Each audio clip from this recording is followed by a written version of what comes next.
உங்கள் favourite TV ஷோக்களை இனி miss பண்ண தேவையில்லை. ZEE5 இல் முற்றிலும் இலவசமாக காணுங்கள். இங்கேயும் எப்பொழுதும்.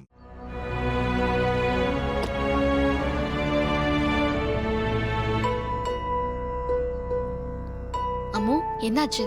உன் லவ் அக்செப்ட் பண்ணிட்டாரா? போன்ல நான் கேட்டப்ப கூட நீ சஸ்பென்ஸ்னு சொல்லி கோவிலுக்கு வர சொன்ன. இப்பவாவது சொல்லுடி, என்ன சொன்னாரு? Success, great success. அவர் என் லவ் அக்செப்ட் பண்ணிட்டாரு.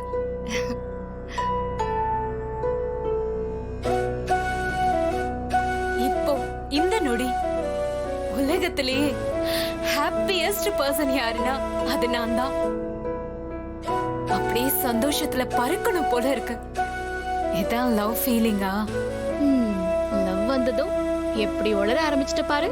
ஏய் சரி, அது இருக்கட்டும். நீ யாரையாவது லவ் பண்ணிருக்கியா? இந்த மாதிரி லவ் ஃபீலிங்க நீயும் அனுபவிச்சிருக்கியா? லவ் பண்ணிருக்கேன். ஆனா அதை வெளியே சொல்ல முடியாம மனசுக்குள்ளேயே வச்சு புழுங்கிருக்கேன். அப்போ உன் லவ் கடைசி வரைக்கும் நீ லவ் பண்ணவர்கிட்ட சொல்லவே இல்லையா? கல்யாணத்துக்கு அப்புறம் என் காதலை நான் என் ஹஸ்பண்ட் கிட்ட சொன்னேன். என்ன குழப்பமா இருக்கா?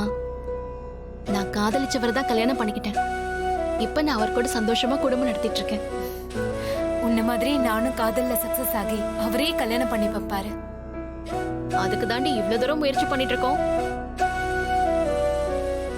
சரி, அவர் எனக்கு எழுதின லெட்டர் படிக்கிறியா? ஏய், அதெல்லாம் பர்சனல், நான் படிக்க மாட்டேன். ஏய், இதுல நீ நினைக்கிற மாதிரிலாம் எதுவும் இல்ல, சும்மா படி.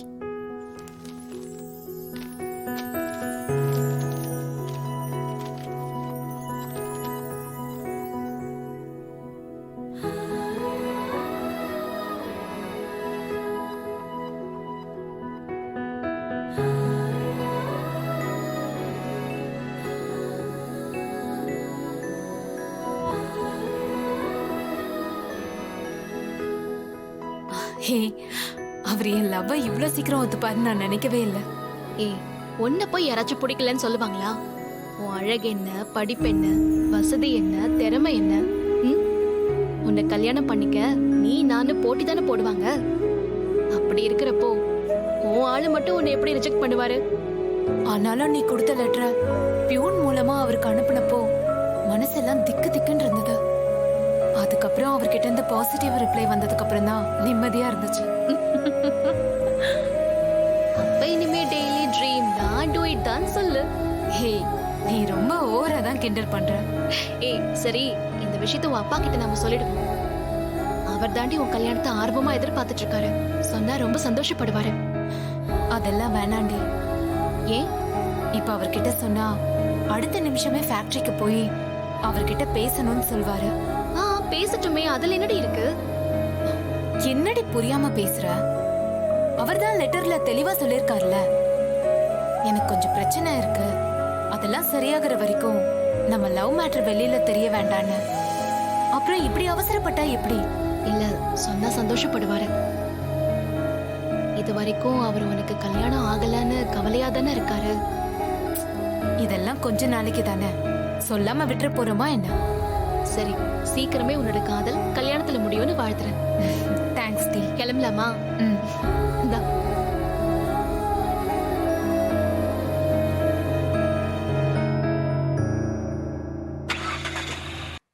அப்பா, உங்களுக்கு ஒரு குட் நியூஸ். அப்படியா? என்னன்னு சொல்லுமா. அம்மு, நீயே சொல்லு, அப்பதான் அப்பா ரொம்ப சந்தோஷப்படுவாரு. இல்ல, நீயே சொல்லு. ஏய், நீ சொன்னதாண்டி சரியா இருக்கும், சொல்லு. இல்ல, எனக்கு வெக்கமா இருக்கு. என்னம்மா இது? மாறி மாறி நீ சொல்லு நீ சொல்லுன்னு சொல்றீங்க. யாராவது ஒருத்தர் சொல்லுங்க. குட் நியூஸ்னு சொல்லிட்டு அது அவ்வளவு சீக்கிரம் சொல்ல மாட்டேங்கிறீங்களே. தயவு செஞ்சு யாராவது சொல்லுங்கம்மா, இல்லனா எனக்கு மண்டையே வெடிச்சிடும் போல இருக்கே. சரி, நானே சொல்றேன்ப்பா. அம்மு கல்யாணமே பண்ணிக்க மாட்டான்னு இவ்வளவு நாள் சொல்லிட்டு இருந்தால. ஆமா, அது தெரிஞ்ச விஷயம் தானே. இப்ப அவ ஒருத்தரை லவ் பண்றா. என்னது? லவ் பண்றாளா? என்னம்மா சொல்ற? ஆமாப்பா, கல்யாணமே வேண்டான்னு சொன்ன உங்க பொண்ணு இப்ப ஒருத்தரை லவ் பண்றா.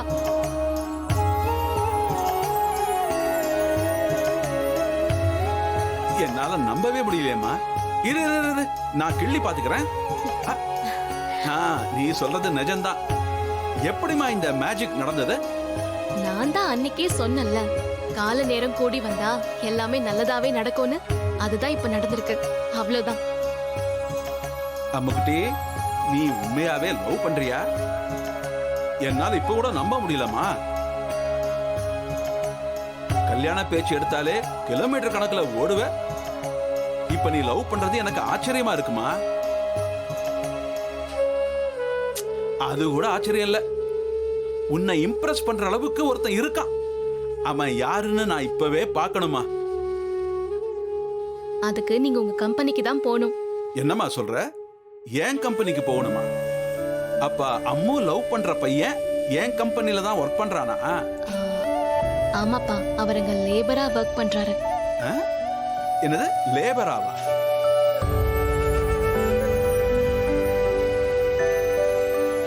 ஏன்பா லேபரான்னு ஒரு மாதிரி கேக்குறீங்க?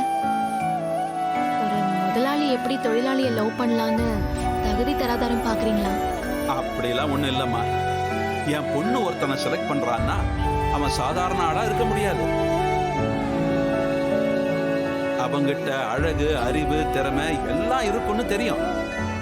அப்படி அவ செலக்ட் பண்ண அந்த சூப்பர்மேன் யாருன்னு நான் பார்க்கணும்னு ரொம்ப ஆசையா இருக்குமா. அதுக்கு தான் கேட்டேன். அப்பா, நீங்க என் மேல வச்சிருக்கிற நம்பிக்கைக்கு ரொம்ப தேங்க்ஸ்ப்பா.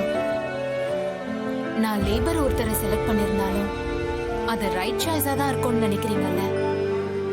நீங்க அப்பாவை கிடைச்சதுக்கு நான் கொடுத்து வச்சிருக்கணும்ப்பா. நீ எங்க கடைசி வரைக்கும் கல்யாணமே பண்ணிக்காம தனியா இருந்துருவியோன்னு பயந்துட்டே இருந்தம்மா. நீ இப்ப கல்யாணத்தை நோக்கி ஒரு ஸ்டெப் வச்சிருக்க. அது வரைக்கும் எனக்கு ரொம்ப சந்தோஷம்மா. நல்ல காரியத்தை தள்ளி போடக்கூடாது. வா, இப்பவே போய் அந்த பையனை பார்த்து எந்த ஊரு, அவன் அப்பா அம்மா என்ன பண்றாங்க எல்லாத்தையுமே கேட்போம். அதே சமயத்துல கல்யாண விஷயத்தை பத்தியும் பேசிட்டு வந்துருவோம். அப்பா, இப்பதான் ஒருத்தர் விரும்ப ஆரம்பிச்சிருக்கோம். கொஞ்ச நாள் போகட்டும், அப்புறமா கல்யாணத்தை வச்சுக்கலாம். இல்லம்மா, இதுவே லேட்டு. இனிமே நல்ல காரியத்தை தள்ளி போட வேண்டாம். இல்லப்பா, அவர் சைடுல கொஞ்சம் ப்ராப்ளம் இருக்கான். அதெல்லாம் கொஞ்ச நாள்ல சரி பண்ணிடுவேன். அப்புறமா மேரேஜ் வச்சுக்கலாம்னு அவர் சொல்லியிருக்காரு. அதோட நாம லவ் பண்ற விஷயம் யாருக்கும் தெரிய வேணாம்னு சொல்லியிருக்காரு. அவர் ஒப்பீனியனுக்கு நாம ரெஸ்பெக்ட் கொடுக்கணும்பா. அதனால கொஞ்ச நாளைக்கு அமைதியா இருங்க. அவர் எப்ப சொல்றாரோ அப்ப கல்யாணத்தை வச்சுக்கலாம். அம்மு சொல்றது சரிதான்ப்பா. பொறுத்தது பொருத்தம். இன்னும் கொஞ்ச நாள் பொறுத்துக்கிட்டா போதும். அப்புறம் எல்லாமே நல்லதாவே நடக்கும். என்னம்மா, இலை நிறைய பலகாரத்தை வச்சுட்டு சாப்பிடாம வேடிக்கை மட்டும் பாருங்கன்னு சொல்ற மாதிரி இல்ல இருக்கு நீ சொல்றது. சரி, இவளுக்காக அதையும் ஒத்துக்கிறம்மா. அட்லீஸ்ட் எனக்கு வரப்போற மாப்பிள்ள யாருன்னு சொல்லி நான் தெரிஞ்சுக்க வேணாமா? அதுக்காவது பெர்மிஷன் கொடுமா? ஜீ5 ஆப்பை டவுன்லோட் செய்து அனைத்து எபிசோடுகளையும் இலவசமாக பாருங்க.